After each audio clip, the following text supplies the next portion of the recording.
There are many forms of civic engagement. What I want the people to know is that you are powerful. I grew up in an activist and organizing household. My mother, may she rest in peace and power, was a tenants' rights organizer and a tenants' rights activist and a community organizer. And so I've always believed that the power of the people is greater than the people in power. And that is not to give short shrift to, our seats and the role that we play, but it's just the acknowledgement of what history has shown us. Hello and welcome to the Museum of African American History's Race in the Public Dialogue, sponsored by the Liberty Mutual Foundation in partnership with the GBH Forum Network. Thank you, and let's begin. Give the man of color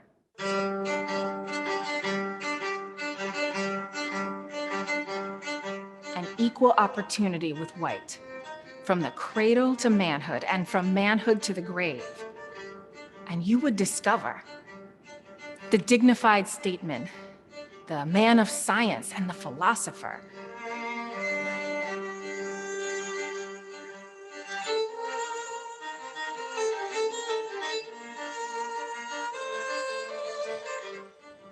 But there is no such opportunity for the sons of Africa. Oh, when? I fear that our powerful ones are fully determined that there never shall be. Good morning, beloved. Today, I am thinking of the ancestors, not just the ones recorded in our history books, but the ones omitted from those pages. The justice seekers, the freedom riders, the organizers, the community builders, every loved one that packed a brown bag lunch, led a freedom song, risked their life and livelihood, that Vaseline an elbow and sent up a prayer. Their sacrifice and self-determination shaped history and brought us to this moment. Hello. The words of Mariah Stewart, and it is pronounced Mariah. Her words echo to this day, as you will see throughout this race and the public dialogue discussion. And we want everyone to know that there are no authenticated pictures of her, but her words live on in her writings. I'm Dr. Christina M. Greer, your host for the program. Mariah Stewart was the first woman in the United States of any race to speak in public to a mixed audience of men and women, Black and white, in 1832. She was a free-born African-American abolitionist and women's rights advocate, a teacher and a journalist, and she had the audacity to ask questions on the behalf of many.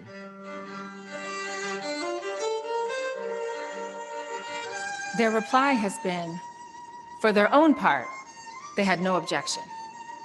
But, as it was not the custom, were they to take them into their employ, they would be in danger of losing the public patronage. And such is the powerful force of prejudice. As Mariah says, as such is the powerful force of prejudice. How did this play out in the 2020 election? Now, I'd like to introduce a force in her own right. Congresswoman Ayanna Pressley is an activist, a legislator, a survivor, and the first woman of color to be elected to Congress from the Commonwealth of Massachusetts. Prior to being elected to Congress, she served on the Boston City Council for 8 years and was the first woman of color elected to the council in its 100-year history. Welcome, Congresswoman Pressley. With you, Dr. Greer. Thank you for coming. Also joining us this evening is another trailblazer, Senator Elizabeth Warren, a fearless consumer advocate who has made her life's work the fight for middle-class families. Senator Warren was the first woman ever elected to the Senate from Massachusetts in 2012 and was reelected in 2018. Welcome, Senator Warren. Well, thank you very much, Dr. Greer. It is great to be here. Thank you to the Museum of African American History for having us here today. And I just want to say it is great to be here with my friend, my partner, and my co-conspirator, Congresswoman Ayanna Pressley. When you're in a fight for social, racial, and economic justice, you couldn't ask for a better partner than Ayanna. So it's good to be here with you today. I'm so excited to have you both. And I'd like to talk about the role of women in this momentous election. And so I guess, Senator Warren, I'll start with you, and then Representative Pressley, if you'd like to add in, I would love to hear your thoughts on this. Senator Warren, 55% of white women voted for Donald Trump in the past election. Can there be a true coalition between Black and white women as we move forward? Well, I sure hope so. Look, the early exit polls, we don't fully have all of the numbers yet, but here's what we do know. Our country is divided. We face hard-won victories, but we also face some very painful losses in this election. A lot more people voted for Donald Trump than I would have liked to have seen. And meeting this moment was always about doing more than just flipping red to blue. But it's clear to me from what we've seen in this election that we have a lot of work to do. So let me say this part as a white woman. I want to be thoughtful about the responsibility that I have and that others have as white Americans. We need to be asking ourselves what we're doing proactively every single day to dismantle systemic racism in our communities, in our workplaces, in our circles of influence. You know, it's clear to me it is not enough simply to stand as an ally. We have to go further. We have to be anti-racist. And so that's how I start this, the importance of educating yourself and the importance of centering Black voices. As my co-conspirator, Ayanna, frequently says, those closest to the pain should be closest to the podium to be able to talk about it and to talk about what the right solutions are. So I think this is going to be a long struggle, and it starts with a lot of self-reflection for me, and I think it should for a lot of white people who. Thank you. Representative Pressley, as you've built coalitions throughout your career, and you're looking at the numbers of 55% of white women voting for Donald Trump this past election, do you think there can ever be a true coalition between Black and white women? Well, first, let me just say that, you know, if history is written by the winners, this Democratic victory is one that was delivered by the most marginalized who built a movement reflective of Black, Brown, Indigenous, AAPI, disabled, and young people. This movement met the moment. Mm-hmm. And so I think that is the real story here. You know, ultimately, I see bipartisanship as a talking point. The goal is justice. And I am certainly not interested in unity that is at the expense of my liberation, because Black folks have experienced precise, disproportionate, legislated policy violence, hurt, and harm for generations. And even within our own party, we have moderated and shelved that which is necessary for our full emancipation and liberation. And so if history is written by the winners and the most marginalized, including Black women, who have historically been the table shakers, the justice seekers, the preservers of democracy, who have played an undeniable role on the ballot and at the ballot box and in community. You know, you don't have Georgia without Atlanta.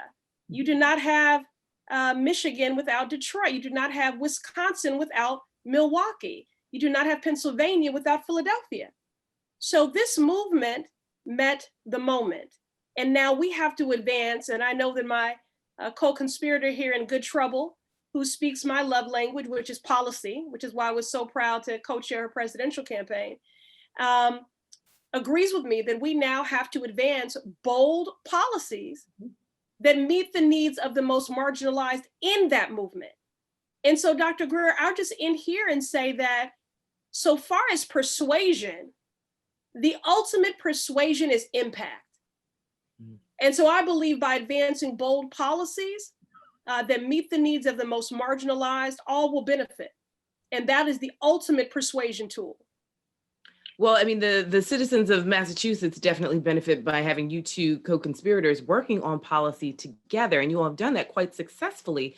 So can you walk our viewers through some of the bills you all have worked on, the economic and health disparities? You, Congresswoman Pressley, have been very clear that racism has been a public health issue. That's something that Senator Warren was very explicit about in her presidential campaign. So I'll stick with you, and then Senator Warren, I'd also like for you to talk about some of the policy you're working on, especially in the complicated Senate that you find yourself in at times. Well, there are many issues that come to mind. You know, we have been intentional partners in so many things, from student debt to public health to racial justice. But I'll just begin with the one that I think I'm the proudest of, because we can see and feel the impact of it. And that is our work to advance the Equitable Data Collection Act. You know, the senator and I knew at the outset of the pandemic that the most marginalized communities stood to be the hardest hit by this pandemic. And so we wanted to ensure that there would be an equitable public health response.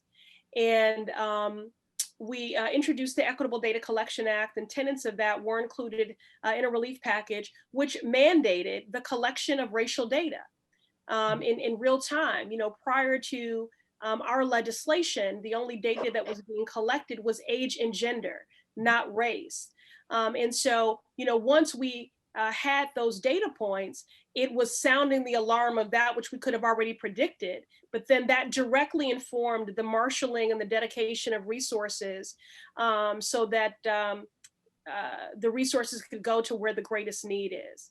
So I would lift up the Equitable Data Collection Act, because that was immediately impactful. Yeah, and we'll use it for years to come, especially as we continue to deal with the COVID crisis. Senator Warren, what policy issues? I know policy is the name of the game. The professors in policy, we love it. You bet. But you know, it's also what Ayanna said at multiple levels. So think about it just on data, if I can. I just want to pick up and lift up one more part of what she was talking about. You can't fix what you can't see. So when we just say, oh, it's all race neutral, you know, there's nothing in the law that says we're going to treat people differently, but in fact, they are treated differently. This was true on the testing. What Ayanna's insight around this, and when we were talking to each other, we said, I'll bet you there's a problem over there, but until you can get the information and shine a light on it, you can't start to fix it. So I think that's why it was so critically important. And I want to use what we're doing together here as a template in so many other areas where we need to collect data and talk and address head on where the racial disparities lie. And that brings me to another one that my co-conspirator and I are working on, and that is canceling student loan debt. Here's an area, we've got about 45 million Americans right now are dealing with student loan debt. About 40% of them never got a college diploma. They came, they tried, and then, you know, childcare, lack of family support, needed to work 3 jobs, got cheated by a for-profit college, knocked them off track, and now they're in the worst of all possible circumstances. They have student loan debt that can never be discharged, can't be discharged in bankruptcy, and they're trying to manage it on the kind of income that you have if you only have a high school diploma. So they're really caught in between.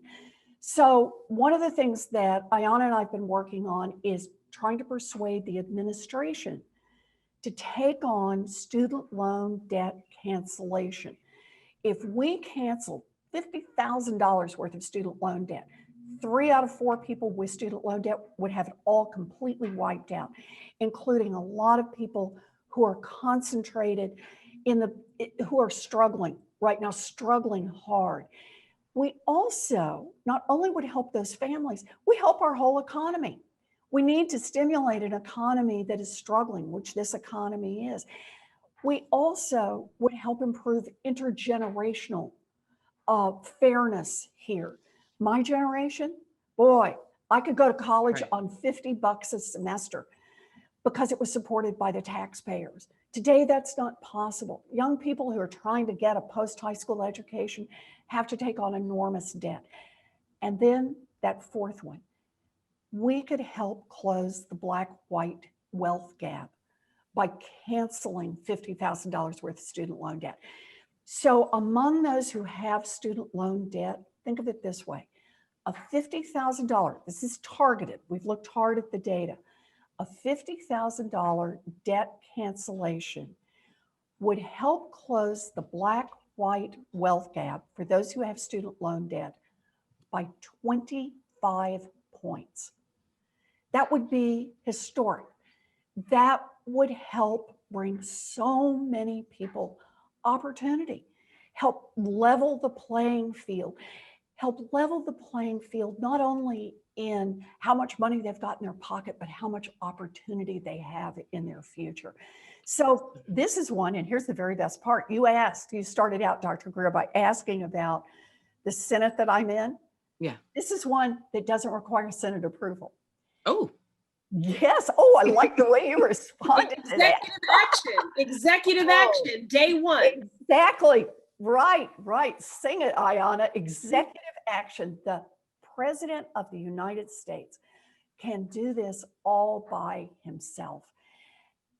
Lift up literally tens of millions of families.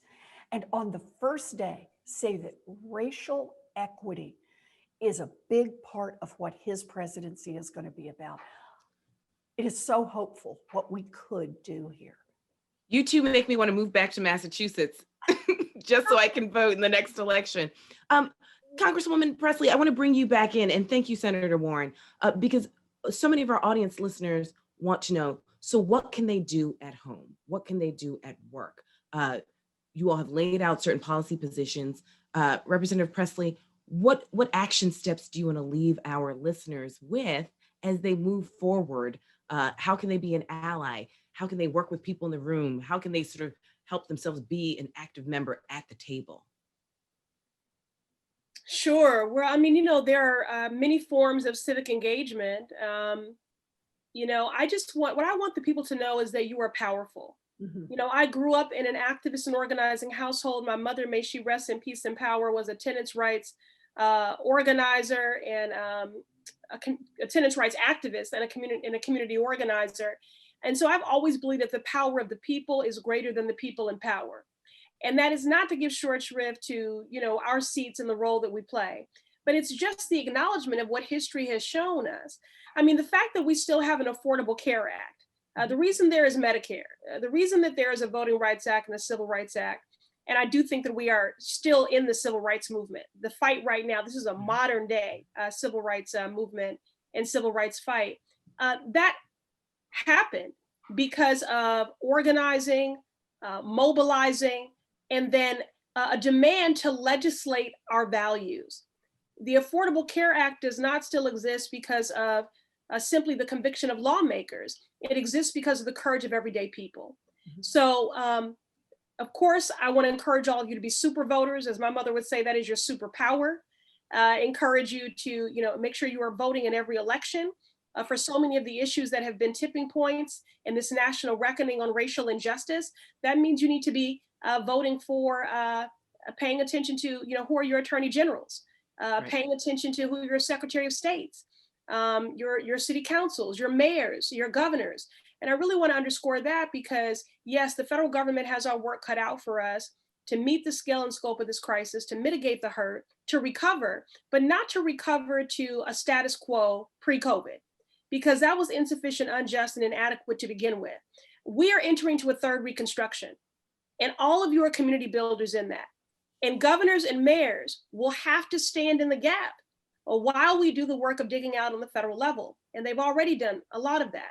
Right. So vote in every election, and then keep Georgia on your mind, right? Because we are doing the work, again, to meet the scale and scope of this crisis, to advance comprehensive relief packages. I'm fighting for reoccurring cash payments, for eviction and foreclosure moratoriums, for rent and mortgage cancellation, for student debt cancellation, for paid family leave, for extended unemployment benefits. But those things will be obstructed by this Senate, which is GOP-led Senate, Right. which has proven itself to be disconnected from the hardships of everyday people. Earlier today, just to center this discussion, Dr. Greer and Senator Warren, I heard from a constituent whose unemployment is $111 a month. She has 3 children and her rent is $1,900. She has depleted her savings and has $35 left to her name. Right. So we have got to regain control of the Senate to stop this obstructionist behavior. So please log on to and learn more about Fair Fight. Make an investment of your time, of your resources, and please make phone calls so that we can regain control of the Senate and get on a pathway to an equitable and just recovery, but of charting this third Reconstruction. Congresswoman Pressley, Senator Warren, I wish we could speak all night long. I so appreciate you all spending time with us tonight in this wonderful gala. Please promise that you'll come back and continue this conversation. We appreciate the work you do on behalf of American citizens, and have a wonderful evening. Thank you. Thank you, everyone. Thank you, Dr. Greer. Thank you, Senator. Thank you, Dr. Greer. Good to see you, Ayanna. Good to see you. Stay in the fight.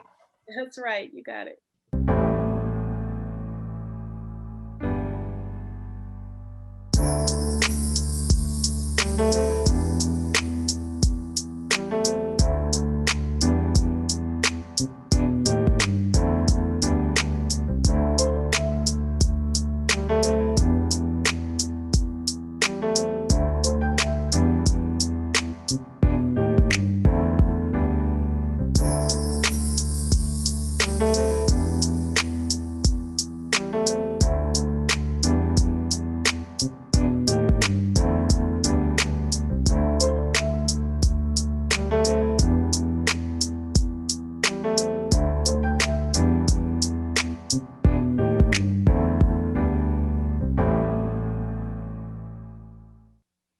An audience member asked, if you could go back in time, how would you reframe the suffragist movement?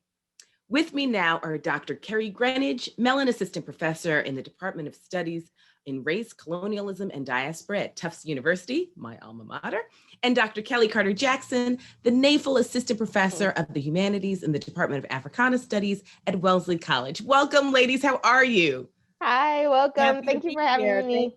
There's no better way to spend a Wednesday evening with brilliant women. So Kerri, I'll start with you, and then Kellie, if you could just help follow up. What was the role of Black women in the suffragist movement? Because many of the photographs we see are very homogenous, if we should say, white women in white. And so can you give us the context of Black women in that movement? Thank you very much for your question, Professor Greer. One of the things I would point out is that we come from a long line of historians who have studied the role and documented the role of African-American and African-descended women in the struggle for the right to vote. And one of the things we know within that study is that Black women, going back to Maria Stewart, all the way up through, the present day, have been the people who have organized on the ground to motivate and galvanize their communities. They have been the ones who, in 1870, when the 15th Amendment was passed and that did not enfranchise women, supported Black men's right to vote, particularly in a very violent era in the South and with the fall of Reconstruction.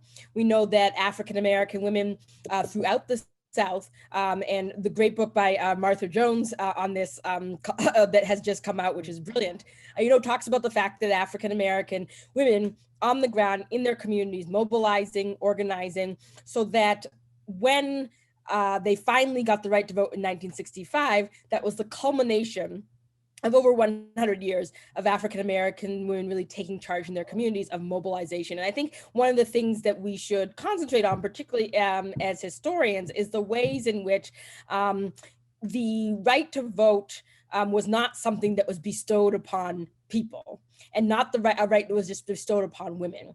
It had to do with women, African-American women in particular, and within the Black community, agitating for the right to vote. And so you see Black women, everyone from Ida B. Wells Barnett, all the way up through Fannie Lou Hamer, all the way through to a local Bostonian woman named Alice Woodby McCain, who was a doctor, mobilizing their communities. Fantastic. And Kelly, what would you like to add? Yeah, I can't echo enough of what Kerri just said. I mean, I think that when we think of the suffrage movement, we really need to think about Black women. You know, when we think of the first National Women's Convention held in 1850, Sojourner Truth is there and she's speaking. This is a year before Elizabeth Cady Stanton, a year before Susan B. Anthony. Black women are on the scene and they're talking about these issues. And I think that Black women are so central to this because they really bring their entire identity into the movement. So when we think about the 19th century, this is about abolitionism, this is about human rights, this is about women's rights, this is about the empowerment of all people, and Black women are really pushing to make sure that these ideas stay at the center fold and that they don't get pushed to the margins or the periphery. And so, yeah, I think sometimes when I'm engaging with my students, you know, they think that the women's movement is largely a white women's movement, or they think about, you know, the voting and voting rights in terms of solely the 20th century or solely the long freedom struggle, and they're not thinking about the 19th century. So I'm always trying to push them to go back to understand that these movements are old, really old. These ideas and these campaigns have long, rich histories in which Black women have just been at the helm. And I really want them, you know, to understand that in a lot of ways, Black women have been left out of these narratives. They've been left out of the public conversation or the public memory. And so I always tell them, you know, the quote by, I believe it's Frances Ellen Watkins Harper, where she says in 1866, "You white women speak of rights, I speak of wrongs."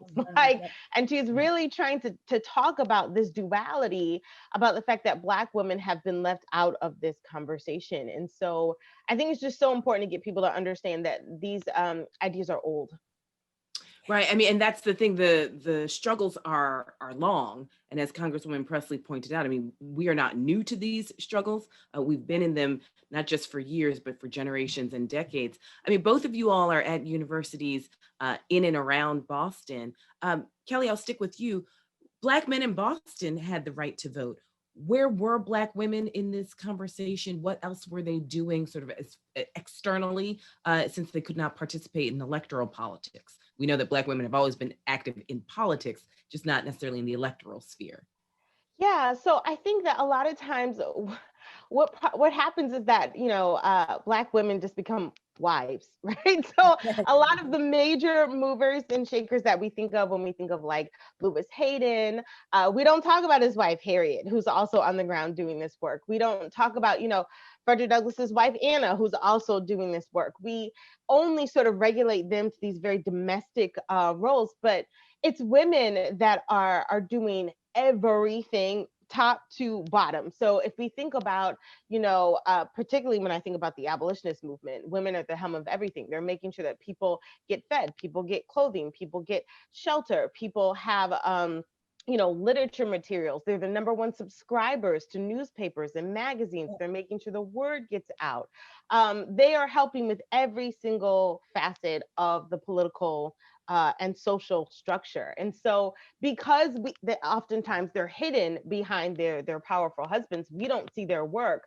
But, you know, I caution us to push back on these ideas more and more, and to get us to understand that these women were really the hands and the neck and the body that was doing a lot of the work, where men were just a lot of the mouthpieces, but women were always agitating for justice and political justice.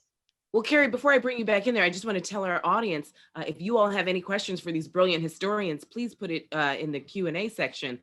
This is a rare opportunity where we have these two beautiful minds spending a Wednesday evening with us. So Kerri, you know, last time we were together, you showed me some of the amazing work that you're doing at Tufts, incorporating historical narratives of Black people in and around Boston. Can you talk a little bit more also about Black men and Black women in this electoral organizing space?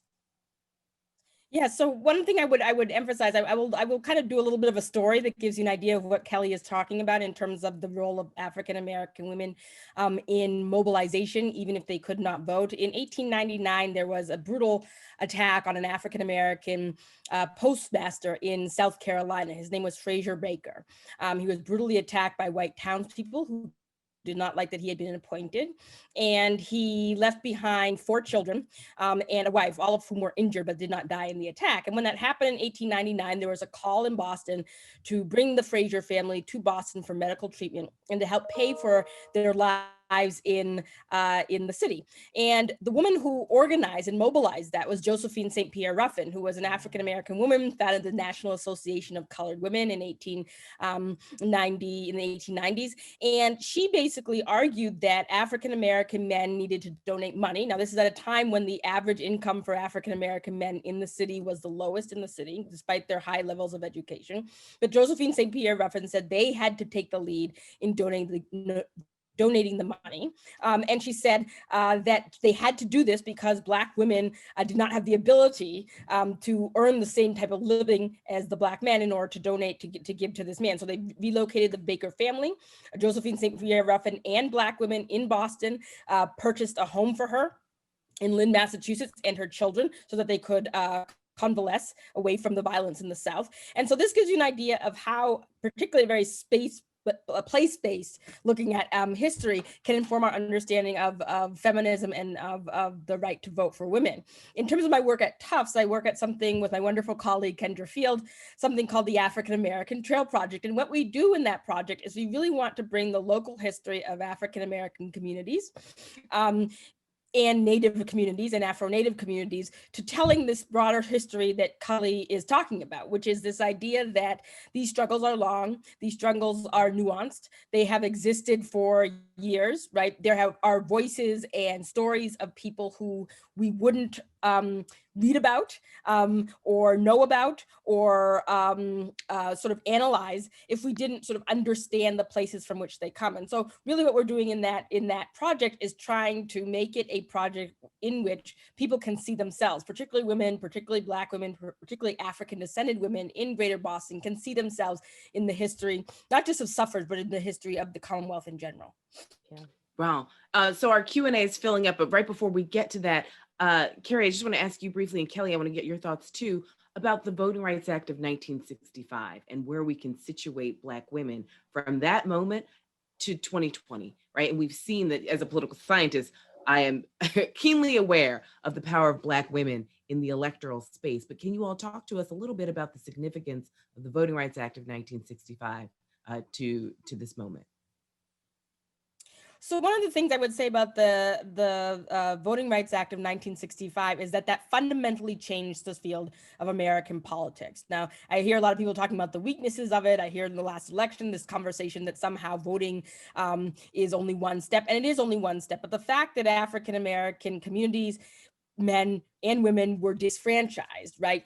Across the country, but particularly in the South, meant that by the time this act is passed in 1965, you have the midterm elections in 1966, in which African-American women in Mississippi and in South Carolina, which at the time had the largest Black population, are mobilizing for everything from increased funding for public schools on the local level. And then you have this movement by African-American women to run for office, and to have their runs for office, particularly I'm thinking of Shirley Chisholm, be supported at the grassroots level by African-American and women of African descent and women of color within their communities. I would also point out that it's from this moment that we really get a look at women, Black women in particular, taking the lead in pushing the limits of electoral politics of the 1960s and 1970s to some place that most African-American men and most mainstream activists were not thinking. Here, I'm thinking of the Combahee River Collective, organized here in Boston. I'm thinking of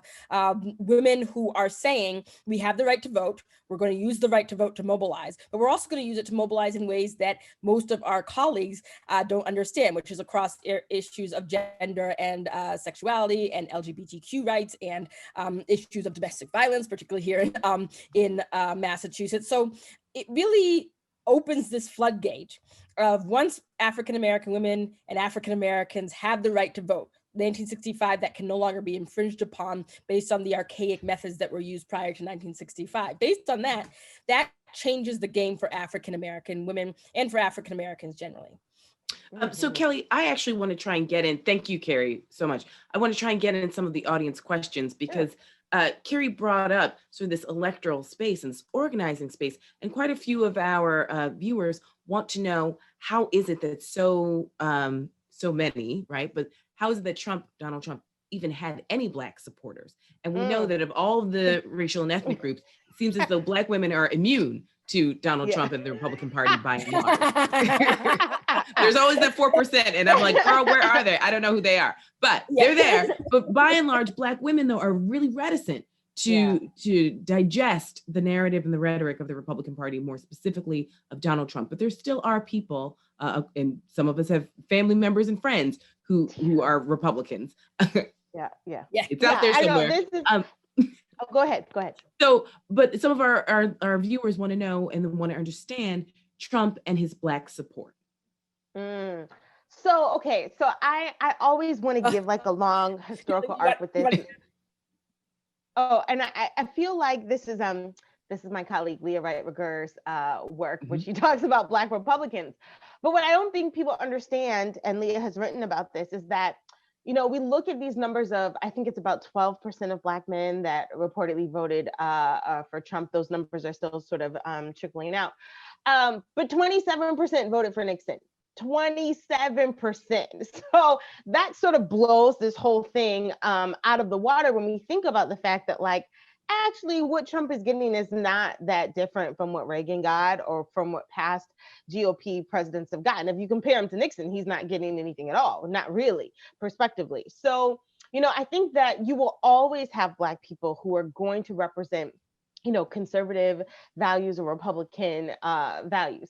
And that doesn't necessarily mean that they're outliers. I think that when we look over time, you know, the Republican Party was the party of Black people for a very, very long time. It was the party of Lincoln. And, you know, we see these shifts happen over time, but I think those shifts have to really be explained.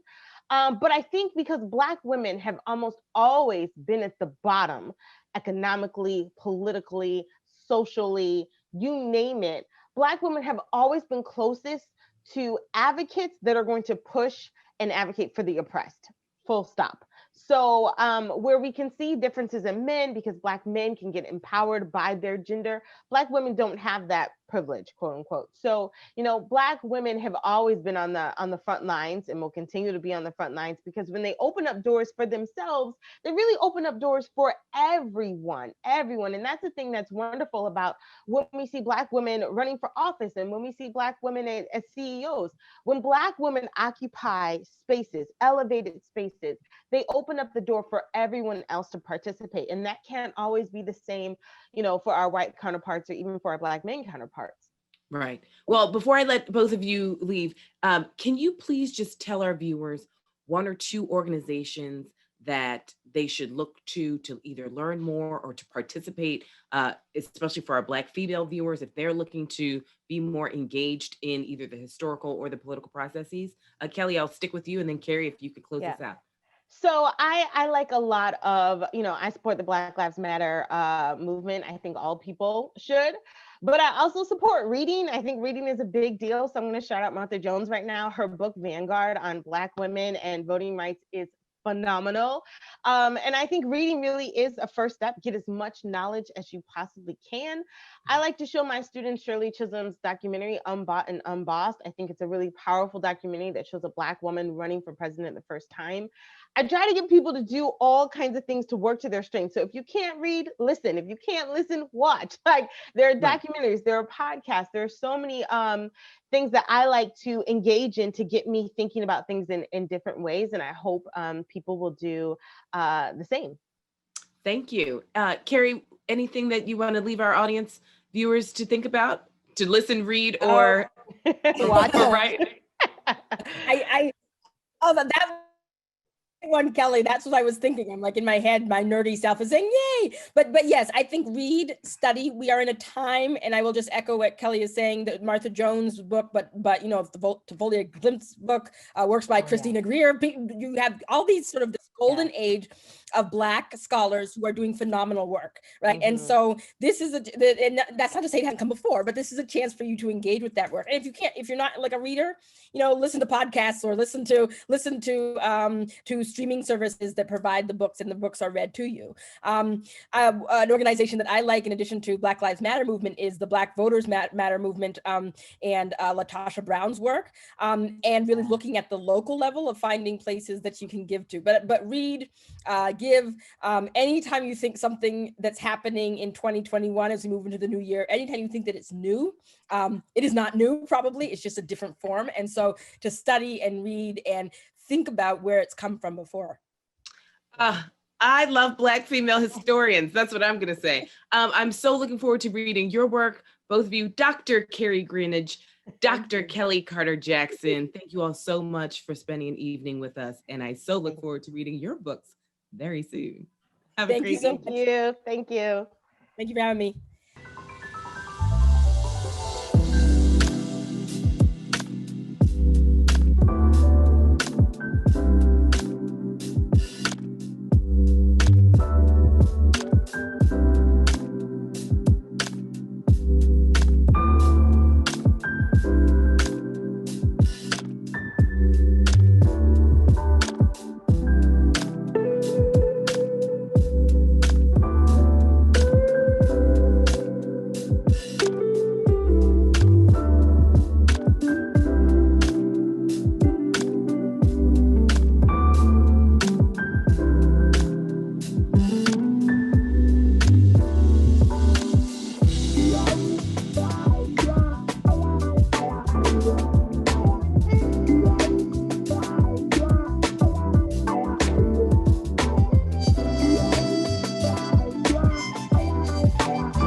Every 2 years, roughly 7 million Americans turn 18 and are eligible to vote. They begin this rite of passage with many lingering questions. Does their vote matter? Gun violence, police brutality, climate change. It feels like nothing is changing, so what's the point? Here now are members from Central Square Theater's Youth Underground. Will they be the ones to make the change we need? They were crucial to the theater's Act Up and Vote Festival, a week of artists and activists doing just that. We have with us this evening, Sydney Grant, Ty Ruwe, Desi Campbell, Yaritza Sanchez, and Courtney Adams, the education manager and our actress who portrayed Mariah Stewart. Welcome all of you. Thank you. Thank you, excited to be here. Thank you so much for joining us. So Ty, I want to start with you. What was the impact of this election on you, and how was voting personal for you this time around? Yeah, so I think what really hit me the most was after 4 years of lies and scandals and the months leading up to the election where Donald Trump openly said that he wanted to steal the election. He was not hiding it. He had things in place. There were still, the race was close. There were 74 million Americans who voted for him. And I think watching that unfold and watching him still continue to try to change those votes, that shook me and is still shaking me.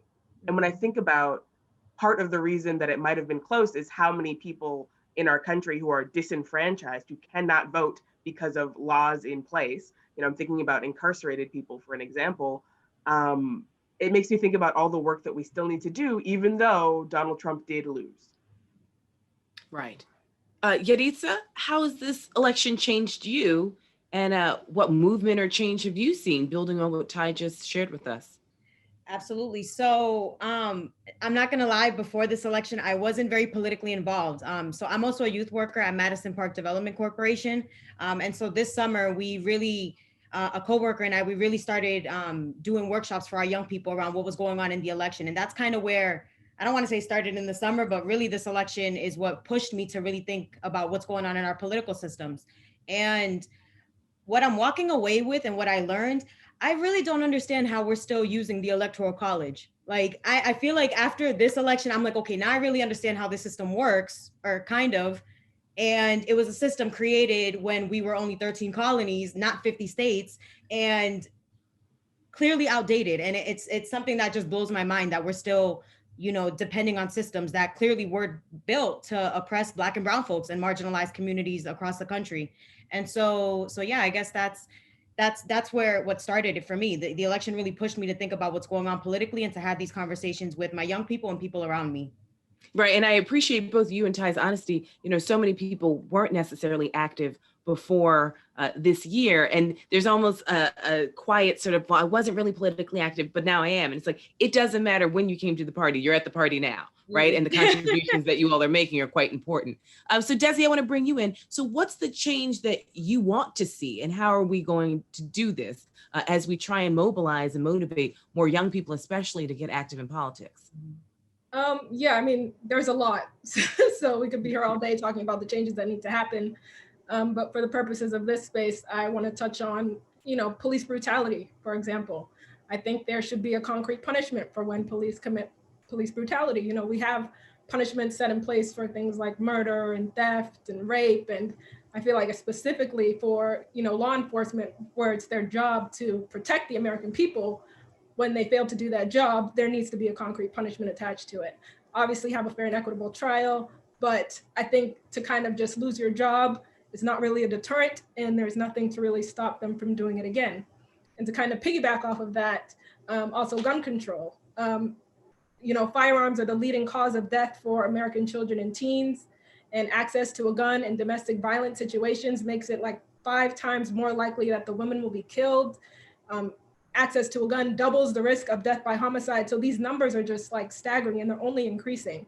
So I guess ways that we can help alleviate this as well is, maybe do a mental health screening every year for gun owners to show their competency and show that they're capable and, mentally able to carry a firearm and are responsible. Also, maybe punishment for selling or not reporting a firearm that is missing, or limiting the amount of firearms a person can own. Things like that, I think, could be put in place, and they're actionable things that we can do right now. Also, kind of piggybacking off of Senator Warren about student loans. I'm one of those people that currently is in student loan debt, and I will not be paying them off anytime soon. Right. So just having a system where maybe it's income-based when you go into college, especially because, I was a first-generation college student, so I didn't know anything about loans, and I was just taking out whatever people gave me because I needed to afford college and I wanted to further my education. So I don't think it should be a system where I have to choose between furthering my education and going into years and years of debt, or Right. not furthering my education, but being overlooked by jobs and other things, or being underpaid because I didn't go to school, and then, struggling and trying to find my way without an education. So I just think that there are, those are the 3 main things like at the forefront of my mind. And I think a lot of Americans' minds right now on things that should and could be done, and hopefully they will be. And, obviously these things won't solve these problems, but it is a start. So. Thank you, Desi. I appreciate that. Courtney, I mean, the words of Mariah Stewart, how did they impact you? I mean, obviously you work with brilliant people. I'm so jealous right now. But thinking about the words of Mariah Stewart and what you've heard thus far this evening, how does she reflect what's happening today, and how do you really digest and interpret that? I was so thrilled to learn about her. It was one of those things that I wasn't exposed to her words and her work before. And I was struck by how current all the words still seem, but also just the boldness of her in the 1830s, that she's speaking to folks who seem to be very busy patting themselves on the back, like, oh, well, we're not doing slavery, and let's condemn what those people over there are doing. And she got right up in their faces to say, can you look at what you're doing right here? Just because somebody you think is a little worse doesn't mean you can't look at yourself. And I feel like that's part of the conversation we're having right now, all the time. But can we challenge every person to look at themselves and say, yeah, but what else could you be doing? It's not just about pointing fingers somewhere else. I want to bring her into conversations right now. Right. Thank you. And Sydney, last but not least, what's the meaning of coalition for you? And how do these real life connections impact your choice to vote? Yeah, thank you. When we were talking about coalitions, I found myself just looking up the actual definition, which is an alliance for a combined action. And I think that's so important because so often we are seeing people organize who aren't normally coming together, who have been separated just out of convenience or laziness or just a lack of desire to diversify their communities and diversify their social circles. And I'm thinking most specifically of the George Floyd protests that we've seen and the marches that we have seen, of everybody going out to the streets and joining. You cannot avoid knowing somebody who has marched, and having that neighbor or that friend of a friend makes it personal, makes it something that you can't push to the side. Oh, that's not part of my life. Making it part of your community is so important. So let us be your neighbor. You now know me, I went out. You now know all of these wonderful young people who have gone out. We are your neighbor. We are part of your community. You can't ignore it now. We are part of your society. And having that emotional connection to it means you can't forget it. And I think that's so important. And that's to me what is so important about a coalition is coming together for that specific drive. We have to achieve this thing, and we're all going to do it together. And in the spirit of doing this together and building community, can I just get from each of you really briefly, either someone that you are reading or someone that you're following on social media who we should be paying attention to or introduced to? I'm sorry to put you all on the spot, but Sydney, I'll give you a moment since you just spoke. Ty, I was like, anybody with cool lipstick, I'm starting with you. Oh, so is there someone on social media or a book that you've read recently, or even a show on cable that you've seen, or a documentary that has inspired you or that has changed the way you're thinking about this moment? Sure. So I'm thinking back. This wasn't this year. I think it was a couple years ago. The documentary 13th. Mm-hmm. Yep. That okay. I would highly recommend that to anyone who just wants to know. On Netflix, Ava Exactly. DuVernay. Mm-hmm. Perfect. Yaritza? So this question actually made me think. I lied when I said I became more politically involved in the summer. Actually started last year when I saw Julia Mejia really rocking the stage here in Boston, and going and intentionally going to communities of color that historically haven't been engaged in terms of voting. And that's Julia Mejia? Julia Mejia, she's our councilwoman, and Alexandria Ocasio-Cortez. I'm obsessed. I don't know. When I was exposed to their energy or saw them virtually and things like that, I'm like, this is the kind of leadership we need. Right. I think Yaritza, something tells me we'll be seeing you on a stage at some point very soon. I'm just putting that out there. You heard it here first. I'm saying that. Desi, is there something you've read, someone you've seen, someone you're following on social media?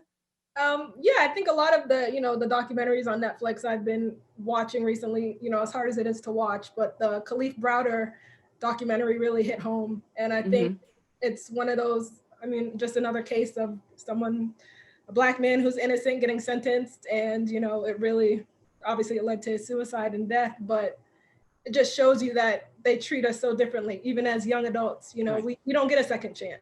So even as babies. Watching those documentaries and seeing that, the fear that's deeply rooted and the distrust between us and the police, between Central Park 5, Just Mercy, all these documentaries, that I think everyone should watch them. As hard as they are to watch, especially as a person of color, right? Insightful and powerful, and they definitely change your perspective and open your eyes. Right. And Desi, I really appreciate you reminding us. They are very painful to watch, but incredibly important. So Desi mentioned the Kalief Browder, When They See Us, about they're now called the Exonerated Five, about the Central Five, the Central Park Five that we used to call them. Thank you so much. Courtney, what are you reading, following, seeing, inspired by? It's I think everyone who's just heard these people talk is gonna understand what I say. The folks I find most inspirational are these young folks right here, all the folks in Youth Underground. So if you actually want to see their work, one of the great things about the pandemic is that our whole festival, we recorded it and put it on a website over at Central Square Theater.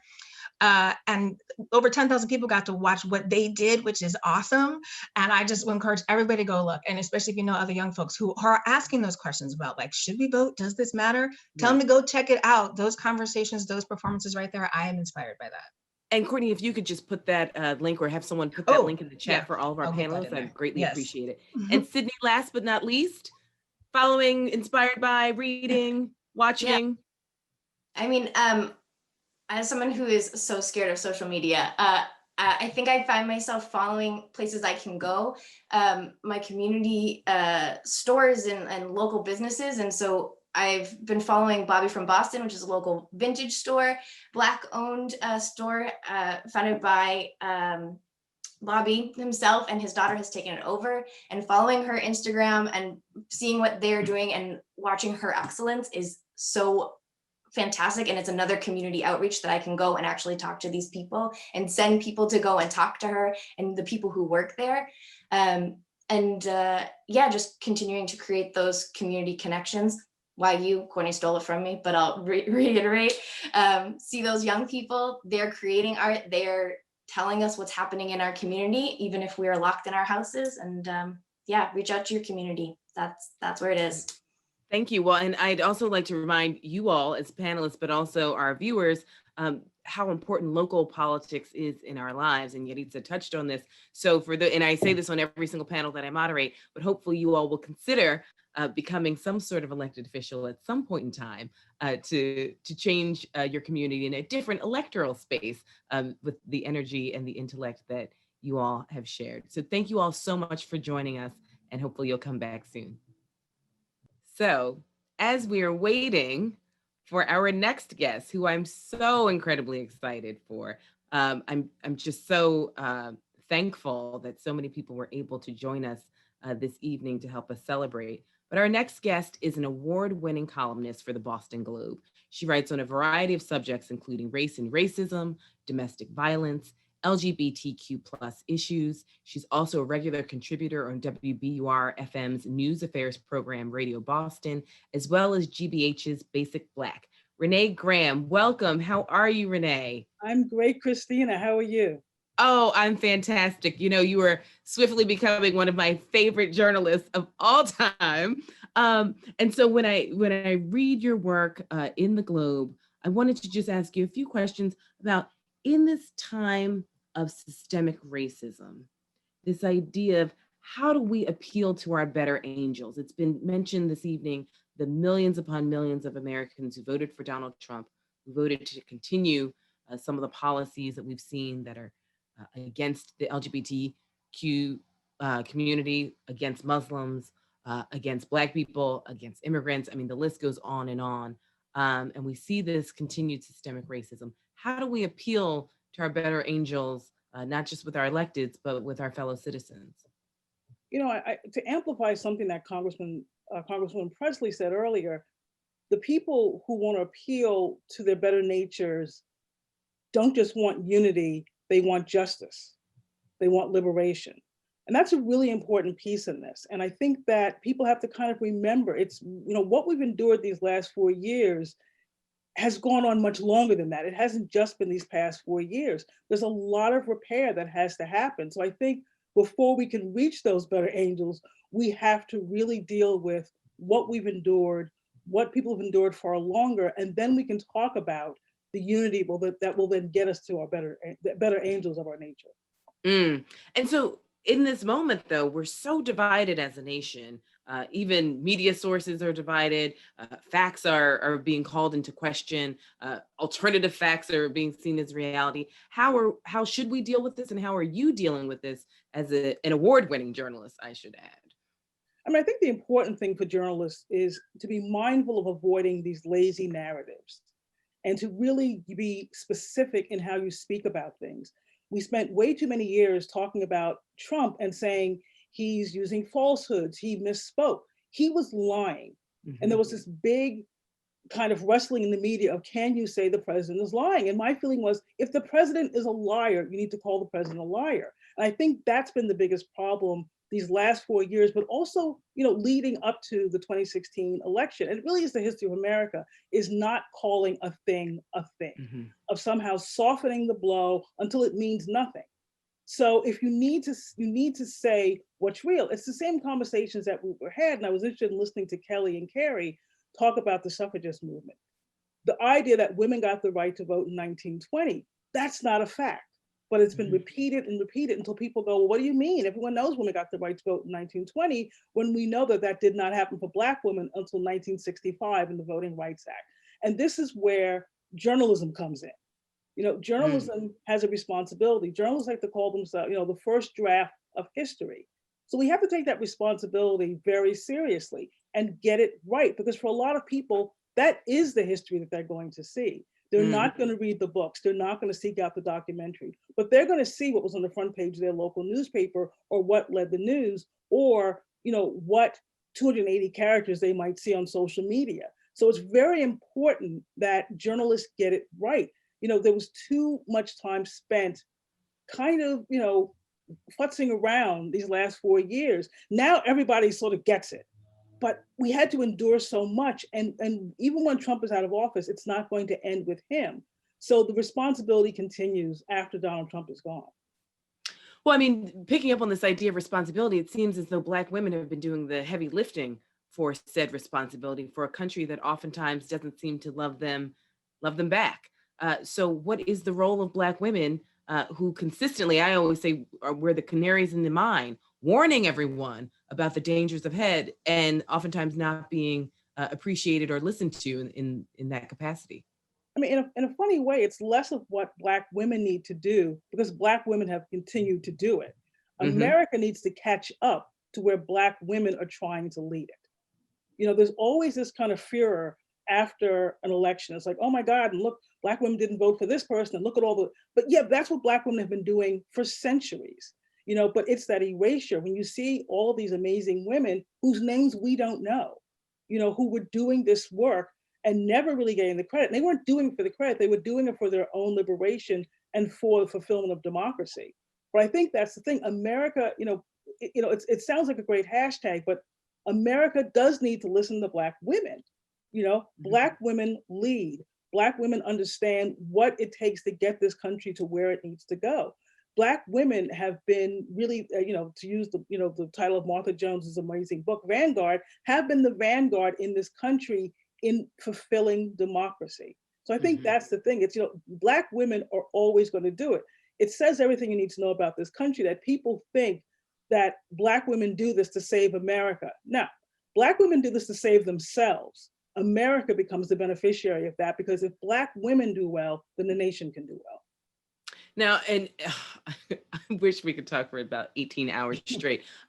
Related, you mentioned Black women leading, and we have the election of, the first Black vice president, Black female vice president-elect, in Kamala Harris, the very visible work of Stacey Abrams, who I just could go on and on about, and more Black women being visible in leadership positions during this election in various capacities across all 50 states. Do you think that we're turning a corner in Black women being recognized for their work and their labor in this election narrative? I mean, ever so slowly. I think obviously it's remarkable that, the first woman to be vice president is going to be a woman of color. That's an extraordinary thing. The work that Stacey Abrams has done, the work that LaTosha Brown did with Black Voters Matter, extraordinary work. But there's always going to be a pushback. There's always going to be a sense of, well, we need you for this, but then get back on the side until we need you again. And that has to stop. There can't be the situation where you kind of turn to Black women, and people did this a lot, leading into this election, where we need Black women to save us. I hate that narrative. That's not what we're here for. We're not here to watch America screw things up and then to try to figure out a way to make it all better so you can just push us aside again. So I think that there's definitely a feeling from what has happened in places like Georgia and Wisconsin, and the work that people were doing to turn this election, that not only has to be rewarded, but you have to be listened to. You have to be at the table. What did Shirley Chisholm say?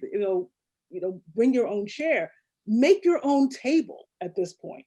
Don't try to, if you can't force your way in, then because you've been doing it with almost nothing for the longest time.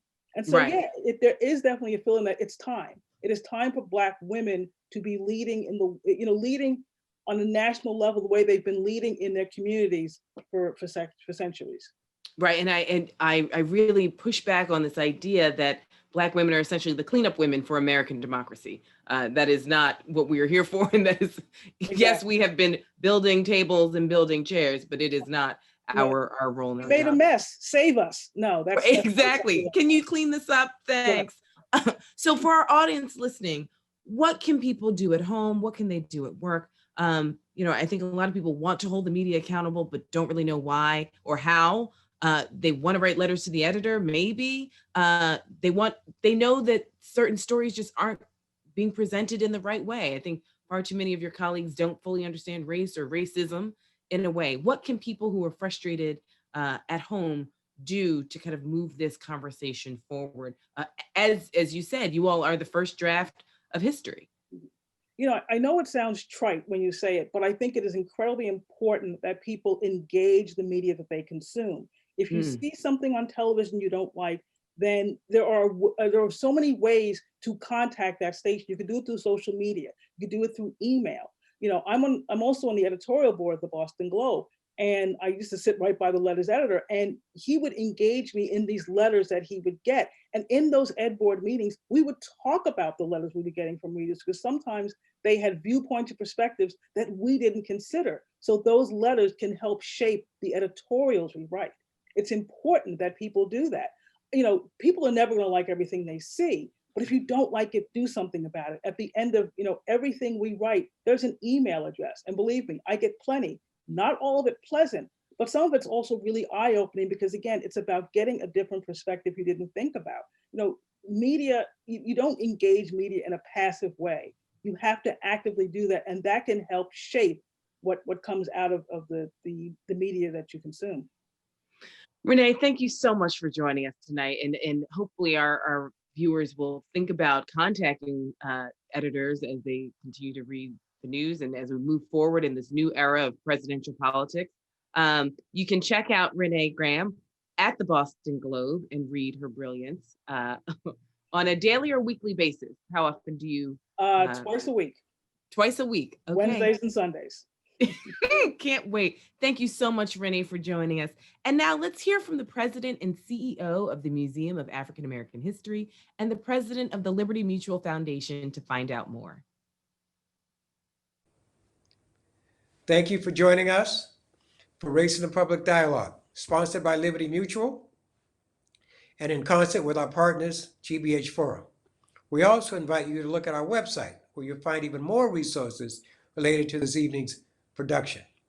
And then please join us on our campuses in Boston and Nantucket, where you see a true reflection of artifacts and materials and art and letters related to those brave abolitionists who were so impactful in shaping American history as we know it today. Thank you.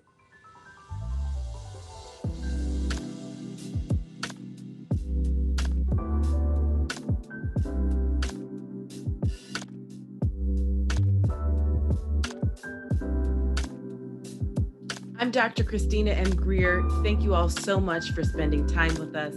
Good night.